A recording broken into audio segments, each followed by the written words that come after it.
The Star Wars Galactic Starcruiser has gone up in smoke, but does that mean that Kathleen Kennedy's failure should choke out attempts from other intellectual properties at LARPing hotels? We're talking about role-playing experiences, luxury boutique hotels. Should other places start trying these things, even in light of the fact that Star Wars could not pull it off? And we're specifically looking at one Harry Potter franchise, Universal Studios and Epic Universe. Will they attempt the unattemptable? Will they try the could be successful Harry Potter role-playing experience? And will you soon be staying at Hogwarts?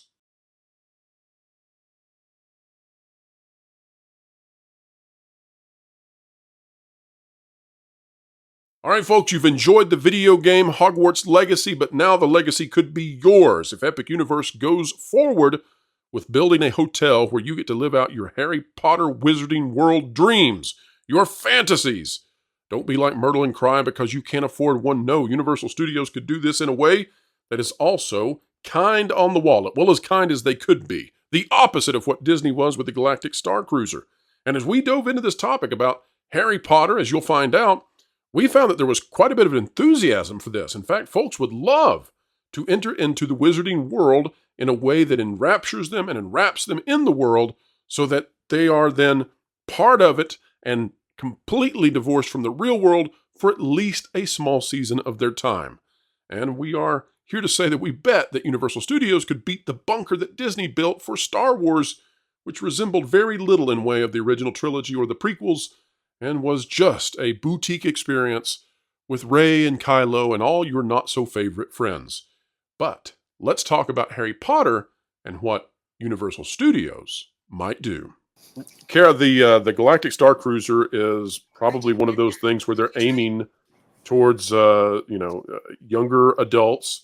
Do you think that LARPing, role-playing, belongs anywhere in a theme park at that kind of scale? I just imagine all of the people who have acted before in my presence where I thought, please stop, or the horrible charades players. I just can't imagine how they ever thought this was a good idea. Yes. I mean, I wouldn't spend my hard-earned money to go to that. Like, if I wanted to go to a LARP, I would go to a Ren Fair to where I could leave whenever I wanted to not be around it anymore. Kind of trapped themselves just with the amount of money they spent on it. Was it $2 billion they spent on it? On the Galactic Starcruiser? I think it's somewhere between 500,000 and $1 million. And wait, no, sorry, 500 million. 100 million, yeah, it was up there. So to delineate all of this, there are two themed lands at both Disneyland and Walt Disney World. Those cost about $1.1 billion each. And then the hotel, which is adjacent to the expansion Star Wars land in Disney World, it costs somewhere between $400 and $600 million. So altogether, a lot. This specifically, not quite as much, but still plenty. Now, I will point out that as far as themed hotels go, if you're going to LARP, you know who's probably been now put off this idea forever, but probably shouldn't. Universal Studios has the rights to Harry Potter in a theme park setting, and if you did a Harry Potter hotel, yes, I mean, come on, we have been asking for that. Lorena, let's go. Let's make it happen. Go.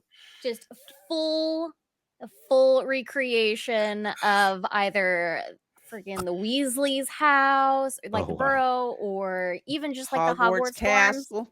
Jonas, the problem is the climate. And let me tell you what I mean. I remember going to wear all those tweeds and all those heavy capes and all of that English stuff. Well, the only thing I would say to rebut that is look at Orlando, Florida. They still do it. You've got so many people. They're nuts walking around now they probably aren't wool robes when they're walking around Florida, but I think you probably shouldn't be in close proximity for sniff reasons. So hold on. They do have Diagon Alley at Universal. Yes. So have you been to Paris in Vegas? Yeah. So that is a massive enclosed world that's air conditioned, and they control the lights when it's night and all that. Yeah, I know what you're talking about now. Yeah, I have been there. And the thing is, you can get your time sense gets lost because there's so much to do in there. There's nothing stopping Universal, I mean, except for money, from creating a massive inside Diagon Alley with a hotel and everything, air conditioned, so you can wear all that robes. And Lou is absolutely right.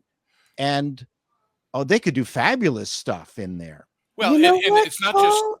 just. I'm sorry. I didn't mean to interrupt you. I was going to say, I think that what they are building over at Epic Universe right now, what they're calling the Mystery of Magic, it looks like this replica of a building in Paris. I kid you not, with all the trussing and structure in Paris. Yes, and then going into the Ministry of Magic through the doors, but it's enormous. God, I've been following those bioreconstruct aerial shots. He's awesome. It's going to be spectacular. It really is. And where is that? At Epic Universe. In Orlando. Yeah.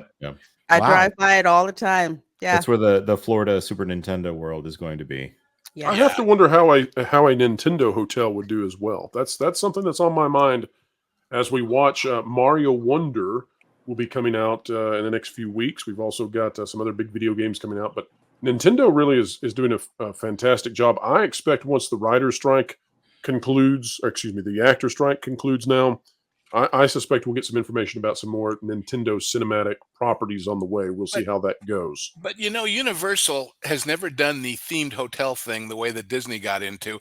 As nice and lovely as their hotels are, the Lowe's hotels there, all of them, are very, very nice business or airport hotels as far as how their theming is subtle and it's downplayed. And the three that are going up so far with Epic Universe are beautiful buildings, but I don't think they're really themed either in that sense. So that just isn't their thing. I don't know.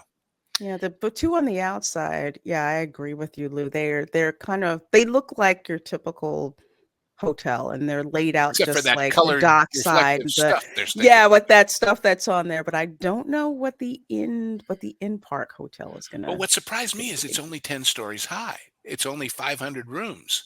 I thought they would build it much bigger.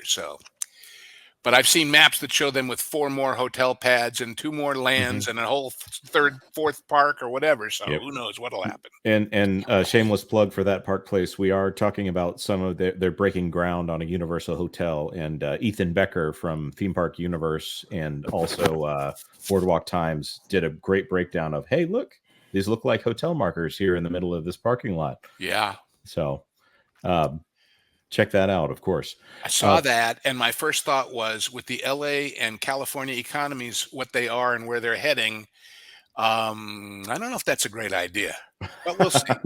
All right, folks, that's it for today. So if you're heading out to play Quidditch, if you're heading out there to get your wands, your robes, and get ready for this experience, well, all we ask is that before you go, consider clicking the like button, share, subscribe, and when you click it, stick it to the algorithms. The notification bell is what we're talking about. And drop a comment down below, all you J.K. Rowling fans. Tell us, is this something that you would like to see, and would you be there for the christening Virgin Voyage of whatever hotel this is? What a strange thing to think about hotels and maiden experiences, but that is where we are with these role-playing, LARPing kinds of things. It did not work for Star Wars, but maybe Universal Studios could leapfrog Disney completely and show them how it's done. Folks, as you leave out, we hope that we've shown you how it's done in terms of having a fun conversation. Join us again soon. Remember, the WDW Pro channel releases content every single day at 10:30 a.m., 3:30 p.m., and often 7:30 p.m. Eastern Time. We continue to explain entertainment, keep you ahead of the culture curve. We love doing it because we love all of you. Have a wonderful day, and wherever you are, whatever you're doing, keep learning, keep growing, and keep having fun.